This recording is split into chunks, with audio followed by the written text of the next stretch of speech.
Misha here. If you enjoy our episodes on career pathways in healthcare or the STEM field at large, then I have the perfect podcast recommendation for you, Raising Health. Previously called Bio Eats World, Raising Health comes from leading venture capital firm Andreessen Horowitz, the same team behind the acclaimed A16Z podcast. Each episode, Raising Health dives deep into the heart of healthcare, biotech, and AI with venture capital investors and A16Z general partners. Along the way, they explore the real challenges and opportunities in health and biotech entrepreneurship. So whether you're interested in building a new digital healthcare company or your company is advancing a new, novel medicine, Raising Health sheds light on some of the opportunities and obstacles along the founder's journey. Not to mention, you'll hear raw insights, actionable advice from notable guests like Omada CEO and co-founder Sean Duffy, and AI expert and In Citro CEO Daphne Kohler. Don't miss out. Follow Raising Health on Apple Podcasts, Spotify, or wherever you get your podcasts, and tell them I sent you. A science story, huh? These NYU scientists, I felt right. But I was so And I just thought, well, I had figured it out. it was that golden moment. Because science was on my side.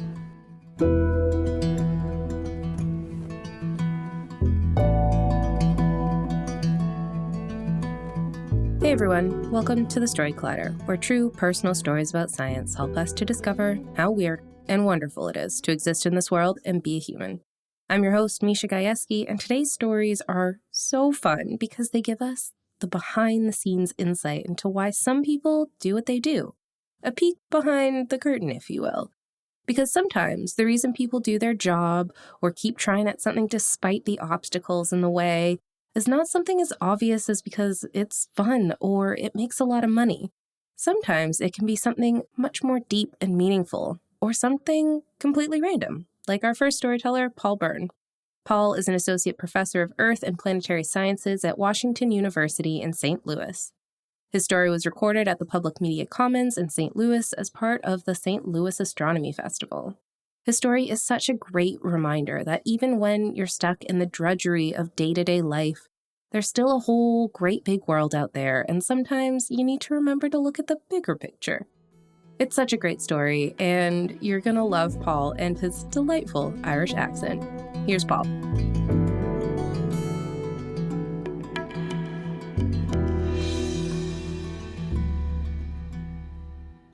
I'm going to bring you back to 2011, which I don't know about you, but that feels like 50 years ago at this point.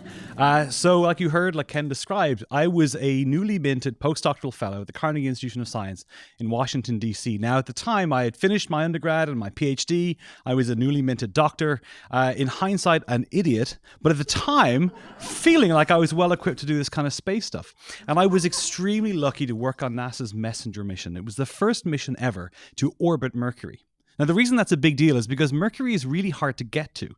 And in fact, although we'd only gone to Mercury one time before, back in the 70s, that spacecraft only saw half of the planet, which meant that until the Messenger spacecraft, which was launched in 2004 and took 7 years to get to Mercury, and I'll talk about why in a moment, we didn't know what half the planet looked like.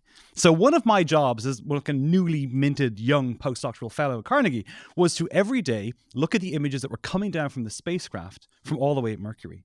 And what was incredible about that experience was that every day we were seeing parts of the solar system that no human had ever seen before. And we were seeing landscapes that we didn't know to expect. And that was a humbling experience. But there was also a kind of a sense of routine to it. And so after a few months of, looking at these images, I got to tell you, Mercury is a really interesting place. But after a while, it starts to kind of look the same. There are craters. And then there are bigger craters. And sometimes there are really big craters. And then there's a lot of other stuff in between, which actually turns out is really small craters if you look in. So it's pretty cratered. Now, it's a good world. It's not, it doesn't get the kind of love that, say, Mars does, because most people actually haven't even seen Mercury. It usually only goes a few degrees over the horizon. So unless you're in a field, it's really hard to see Mercury, which is kind of the reason why we didn't explore it all that much. So we were looking through these images, and I was paging through pages of these archival images that the spacecraft had taken. And one jumped out at me, and it was a picture of the Galapagos Islands. Now, you may wonder, how is a spacecraft going to Mercury have a picture of the Galapagos? Like, that's some pretty bad navigational error. it turns out that it actually takes a long time to get to Mercury for a good reason. And the analogy I like to use is this. Imagine you're on the top of a skyscraper and you're looking down at the street and you see your best friend and you want to say something to them.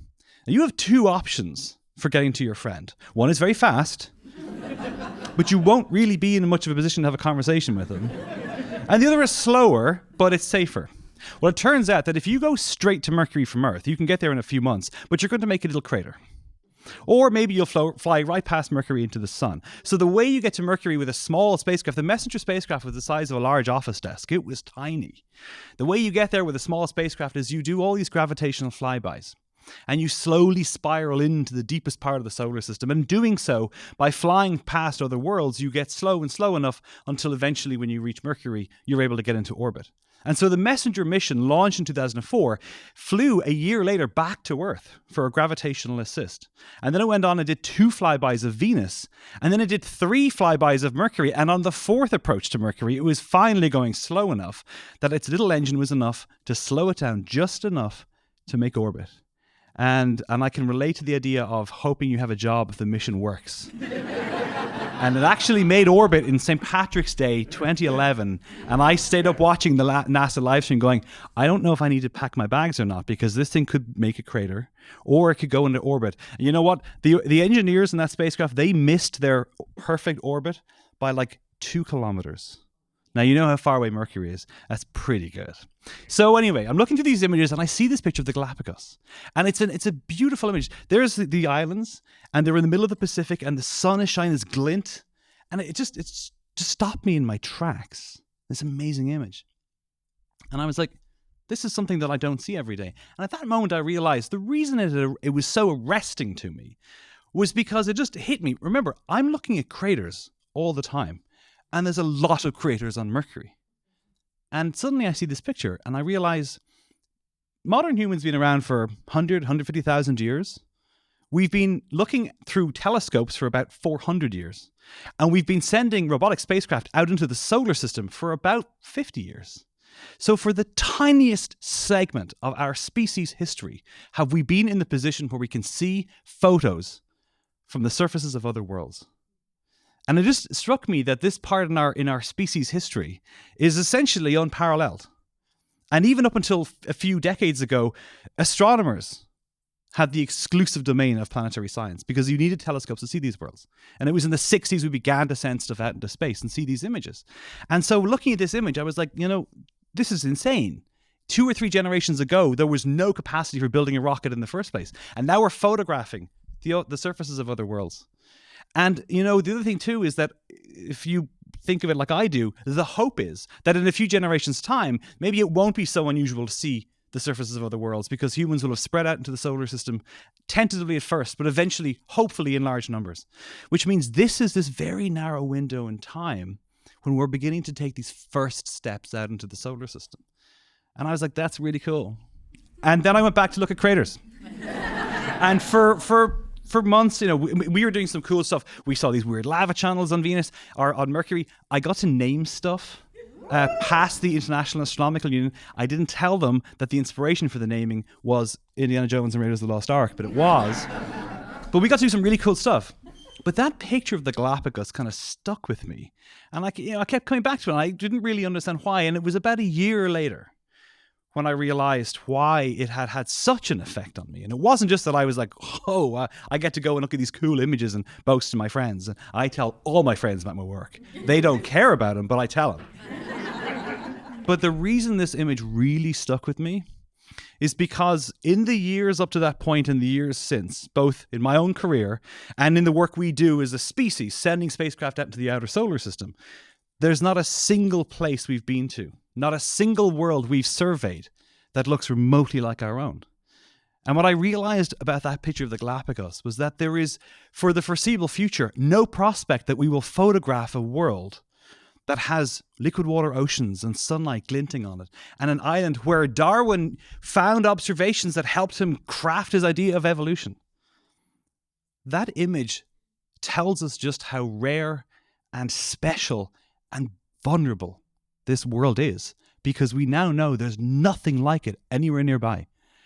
I believe that there are worlds like Earth orbiting other stars, but we don't know about them yet.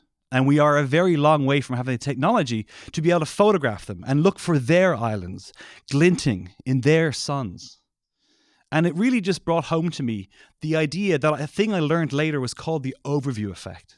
This idea was originally developed or came to prominence during the Apollo missions, when astronauts would fly from Earth and for the first time in human history, look out through a single window and see the entire planet floating in the dark.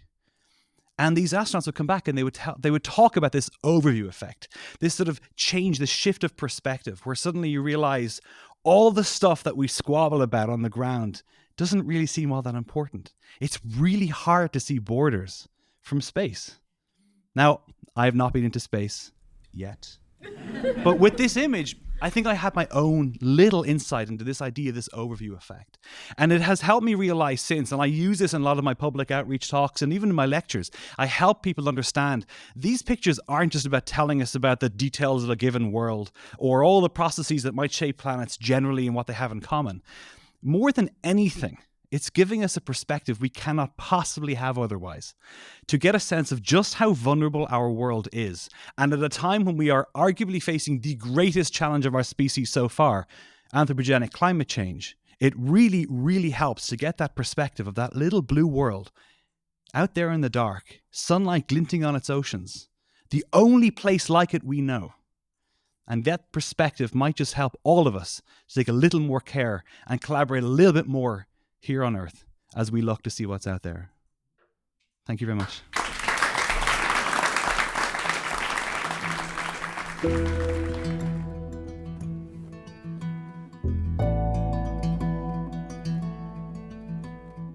That was Paul. To learn more about him, visit our website, storycollider.org. Being a storyteller on our stage is just one way to make Story Collider happen, but if standing alone in the spotlight in front of an audience doesn't speak to you, maybe becoming a Story Collider donor might be more your speed.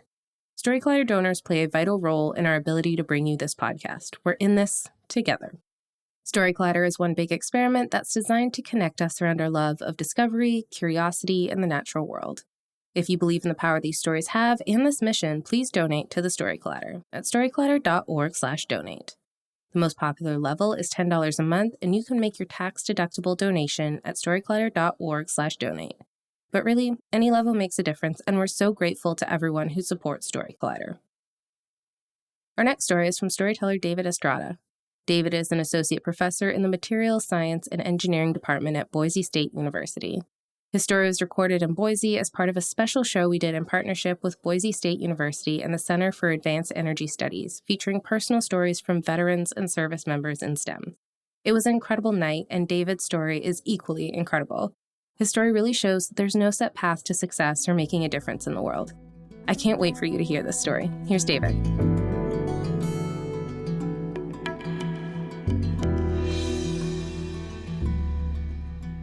I'm the youngest of 6 children. I was born to Mexican immigrants. My father, he never completed high school. My mother did not complete high school. In my father's case, about the age of 7, second grade, he had to drop out of elementary school so that he could be the sole provider for his family. He had 8 siblings, and so he's in a single mother household trying to support the family. It's a very difficult task, as you can imagine, for somebody in second grade. And he lost 2 of his brothers to starvation, a fact that he didn't share with me till I was an adult just several years ago, right? You imagine the guilt that he must have felt his whole life. My mother was slightly better off, but she too was raised in a single mother household. She made it through elementary school and junior high, and in high school she had to drop out because at that time in that school you had to pay for your chemistry lab fees and they couldn't afford it. So she also did not complete her high school education. This motivated my parents to move to the United States to seek greater opportunities for their children. And they brought my 2 oldest sisters with them and immigrated to Marsing and worked in the orchards there around 1970s. So you can imagine now that not having completed high school, either of them, education was very much valued in our family. And I felt this growing up with my siblings. And I can remember, the the times I would work with my mother as a young child and doing homework at the kitchen table, and I didn't realize at the time my dad couldn't help me, but she really enjoyed it, and she really enjoyed the math and science, and really encouraged me to study hard and complete my education along with my siblings.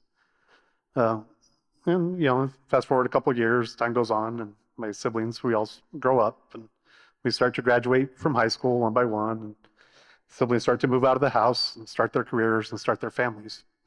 And so I became the last of my family to graduate from Nampa High School in 1995, and this marks a major milestone for my parents because they had seen all 6 children complete the high school education that they did not have the opportunity to do.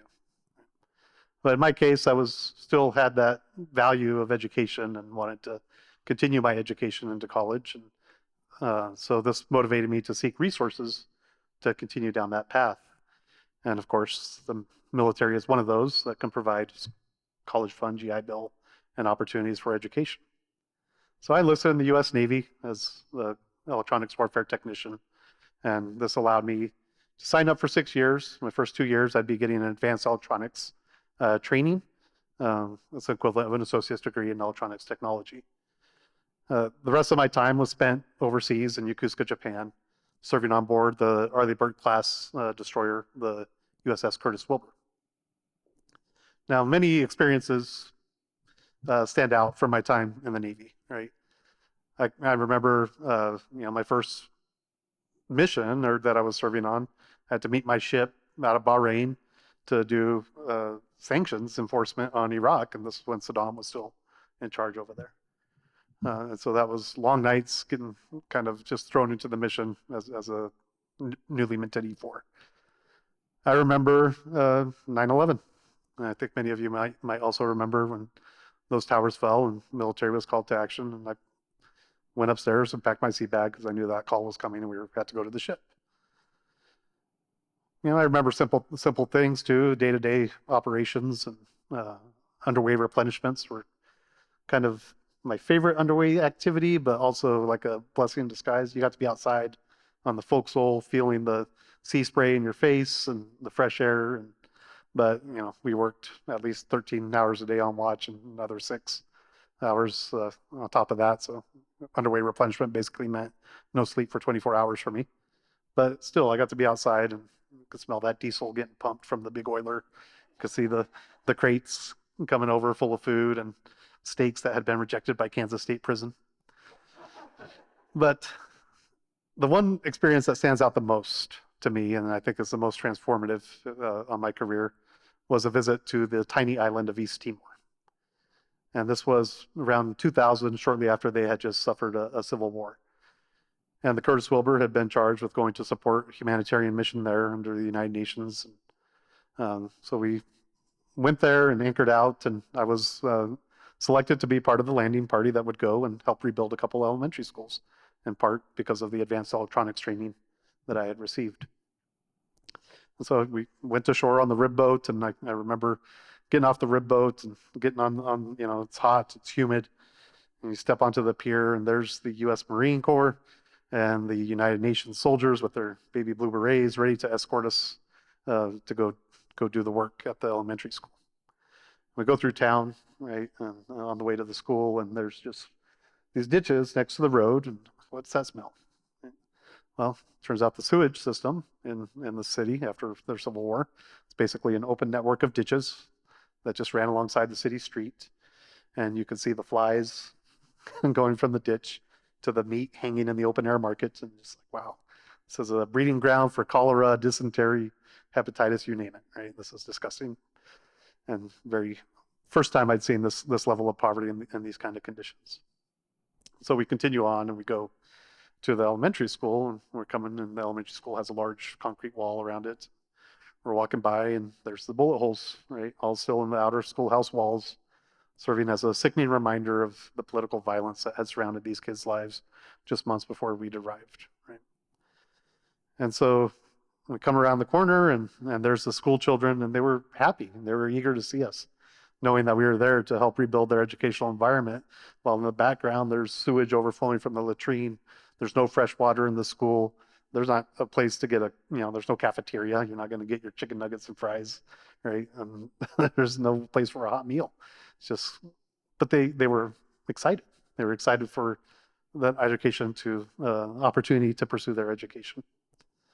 And so when I was in East Timor, I saw despair. Right? I saw this poverty, but I also saw hope. That's the first time in my life that I realized that for many people around the globe, they are willing to take great personal risk for the opportunity to pursue their education. Some people even become combat engineers to pursue a civil engineering education. And so this also reminded me, just seeing this level of poverty and about my own ancestors, my parents, and how they grew up in lesser conditions and had to give up their opportunities to pursue an education. So this motivated me to actually factor it into my decision to separate from the Navy, because I was no longer content with just serving my country and using my technical skills in service of my nation. I wanted to do something more and use my skills to help solve problems which have no regard for political, socioeconomic, or cultural boundaries. And so I came back after 2004. I received my honorable discharge and came back home to Idaho to pursue my undergraduate education here at Boise State and bachelor's degree in electrical and computer engineering. And during that time, I kind of, we were pursuing the education. I'd gotten married in Japan with my wife, and our son was born shortly after here in Boise, Idaho. And I started to get involved in research through the McNair Scholars Program and got the bug to pursue an advanced degree and career in research. And so that led to pursuing a PhD at University of Illinois, Urbana-Champaign, also in electrical engineering with a degree in emphasis in semiconductor device physics. Right? And so I was the first in my family to get the college degree in 2004. My wife and I were the first in our families to get advanced degrees as well. She has her master's, I have my PhD, and we came back here in 2013, both as faculty at Boise State University. And I remember being very excited at that time. And when I got in my office, right, there's David Estrada, PhD on my door, and my lab is across the hall, right? And I'm in the new environmental research building, which my brother helped build, by the way. Right? By then, he'd established himself as one of the best masons laborers in the region. And those of you who don't know, these are the guys that mix the concrete and the mortar, pack the bricks, pack the block, build the scaffold, drive the forklifts, right? And so I got to have my lab in a building that my brother built. And it was empty, it was clean, and somebody must have cleaned it before we showed up. And walk in, it's just ready, right? It's ready for new instruments. It's ready for students who are eager to learn and work on impactful problems. Right. And so that was 10 years ago. Now my team is the Advanced Nanomaterials and Manufacturing Lab. We occupy, I think, about 8 labs here in Boise and 2 labs in Idaho Falls, right? And also, we're here in the new Micron Center for Materials Research, also another building that my brother helped build. But we have a mission in our lab, and that's to develop manufacturing and material solutions for grand challenges which have no regard for political, socioeconomic, or cultural boundaries. Right? We want to tackle those big problems. Now, this next part of the story I have to take a little care in, because you're not supposed to have favorite projects as a faculty member, right? They're you can't have your favorite child. Some of my students are in the audience.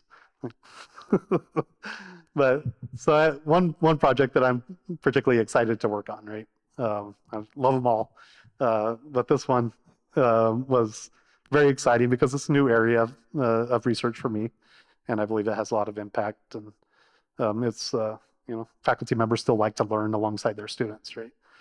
And so I got into water research, and you might be thinking water, right?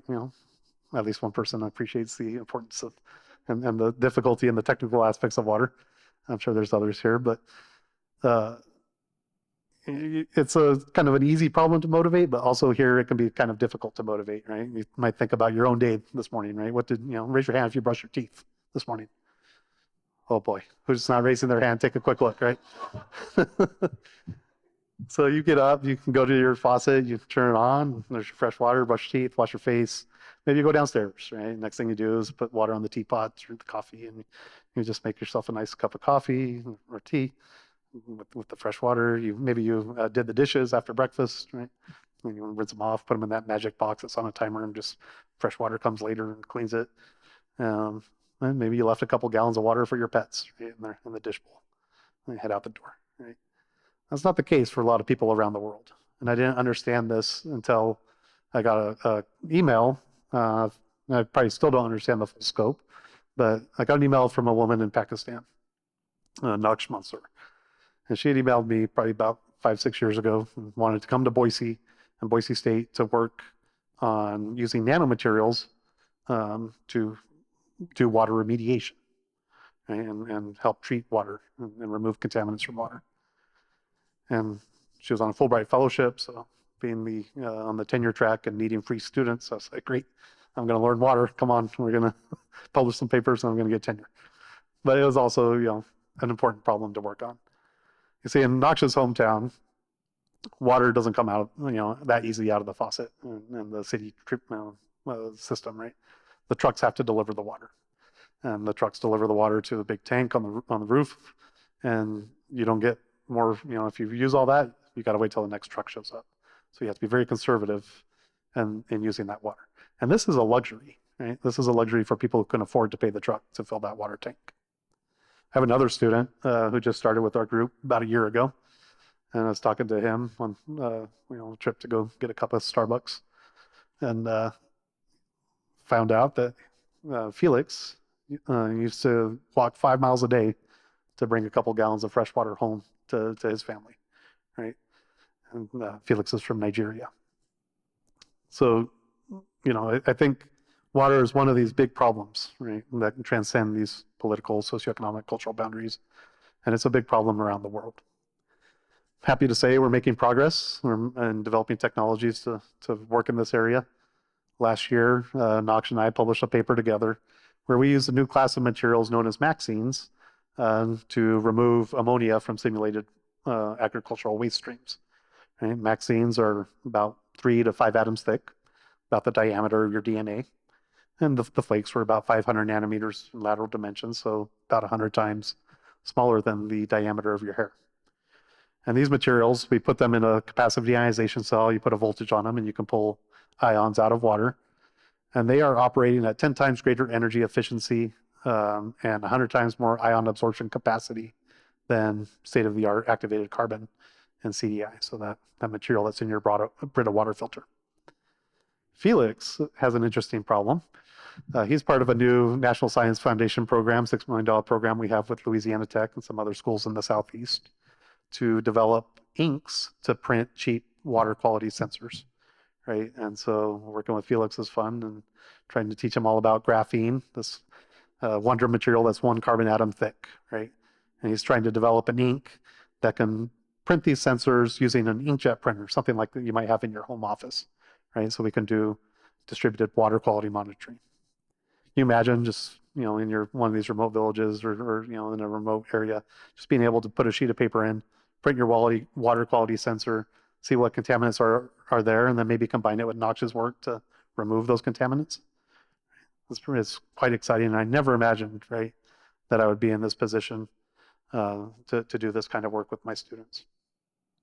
And it just reminds me of taking that rib boat back and leaving the shores of East Timor and going back to the Curtis Wilbur, that beautiful haze gray ship. Let's say it sarcastically. Climb up the ladder, right, and get on the fantail, right, where the helicopters land. I remember at that time thinking, as I'm watching the sunset, if you've never seen the Indonesian sunsets, they're amazing. Pretty much every color in the sky. And thinking to myself, I want to go back and do something more and to work on impactful problems. And that's part of being a faculty member, is offering, having the opportunity to provide other students the chance to pursue their education.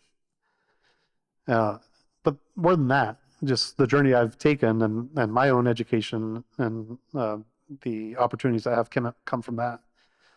I always think that education is a great equalizer, right?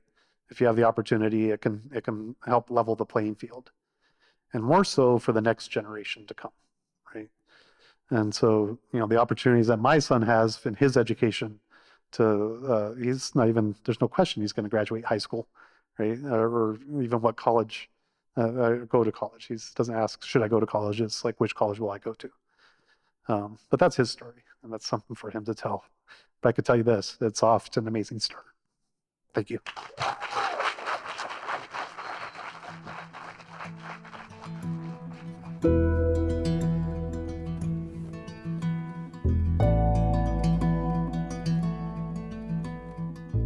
That was David. If you'd like to learn more about him, visit our website, storyclatter.org. Our website is just one way to connect with Storyclatter, but there are so many other ways, and we hope you'll use them all. You can always follow us on social media. We're on Twitter, Facebook, Instagram, and TikTok. Head to storyclatter.org to become a financial supporter, or if you want to come to one of our shows, start your own Storyclatter show in your community, or even learn how to tell your own science story, you can learn all about that on our website too. This podcast is produced by me, Misha Gajewski, along with Nikisha Roberts-Washington, Jen Chen, and Aaron Barker, Executive Director and co-founder of the Storyclatter. The stories featured in today's episode were produced by Sam Lyons, Gabe Montesanti, Nikisha Roberts-Washington, and Jitesh Jaggi. Special thanks goes out to Storyclatter's board and staff, including Anne-Marie Lonsdale, Leslie Burnson, and Lindsay Cooper. Our theme music is by Ghost, and next week I'll be back with those rare stories where life has a surprising full circle moment. They're so good, and I can't wait for you to listen to them. Until next time, thanks so much for listening.